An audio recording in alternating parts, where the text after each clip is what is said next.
Sebelum saya pergi ke alam kuno, saya pergi dulu ke alam klasik. Apabila bila bercakap tentang bahasa, orang kita, orang Melayu hanya ingat sebelum tulisan Rumi sekarang, tulisan Jawi kan. Ramai daripada kita tulisan Jawi. Jadi kalau kita tengok bila bermulanya tulisan Jawi di alam Melayu, ia bermula sesudah terdirinya kerajaan Melayu Islam Samudra Pasai sekitar 1300 AD. Dia bukan BC, AD. Maksudnya 1300. Kalau Sultan Saleh Malikul Zahir itu sekitar 1262 AD, maksudnya sudah ada pentadbiran di kawasan Samudra Pasai itu. Dia apa-apa pun sesuatu daripada Timur Tengah ke, daripada Afrika ke, daripada Eropah, dia akan jumpa dengan utara Sumatera dulu. Dan itu adalah tempatnya ialah di Kerajaan Samudra Pasai dan Perlak. Kenapa Kerajaan Samudra Pasai dan Perlak ini masyhur? Kerana pada 1300 itu jatuhnya Kerajaan Baghdadiyah. Kerajaan Baghdad telah jatuh hasil daripada serangan Tartar. Maka ulama-ulama Islam ingin mencari kawasan baru untuk menyebarkan Islam. Jadi mereka mencari kawasan timur ini adalah di Samudra Pasai, di utara Sumatera, kawasan Aceh sekarang ini. Jadi di situ ulama sultannya itu adalah dari susur galur keturunan Husin, keturunan cucu Sayyidina Husin bin Fatimah.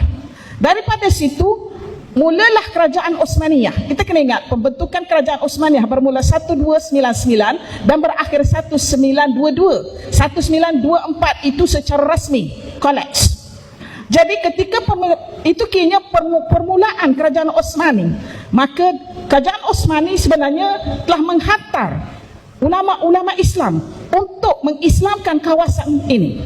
Bukan untuk mengislamkan, untuk mengajar balik, restructure balik agama Islam di sini. Sebab sesudah kewafatan Rasulullah SAW sebenarnya sudah ada agama Islam di sini. Sudah ada. Ya, kalau kita tengok daripada catatan, selain daripada catatan orientalis yang berpusat di Aceh itu, kerajaan Islam sudah bertapak di alam Melayu sekitar kurun yang ke-7.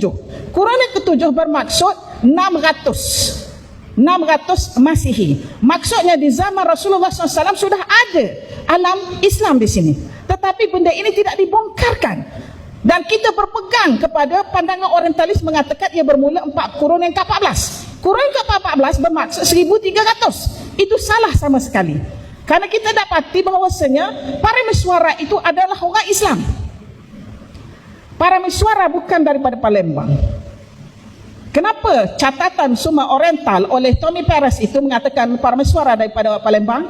Itu adalah momokkan yang diberikan oleh orientalis untuk mengatakan para Miswara itu Hindu. Kerana di Palembang itu banyak berhala-berhala yang telah dibina sekitar selepas 900 kurun ke 900 AD dan kurun yang ke-10 AD. Jadi di sini pemahaman timeline ataupun pemikiran yang kritis dapat mengembalikan apakah yang benar dan apakah yang tidak. Ya, jadi apa yang kita pertahankan di sini ialah ianya bermula, tulisan Jawi ini bermula sesudah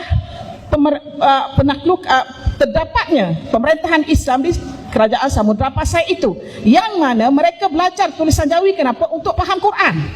1300 sudah lewat. 1300 Ibn Khaldun dah habis dah karang buku dia Al-Muqaddimah tu. Maknanya orang lain dah maju dah. Takkan kita belum Islam lagi.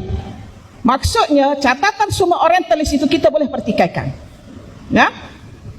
Dan waktu itu Kesultanan Samudra Pasai berada di bawah pemerintahan Sultan Alauddin Ahmad Malik Az-Zakir yang kedua 1350. Baginda ini merupakan sultan yang mendapat kunjungan dari Ibnu Battutah pada tahun 1345 dan 1346 Masihi.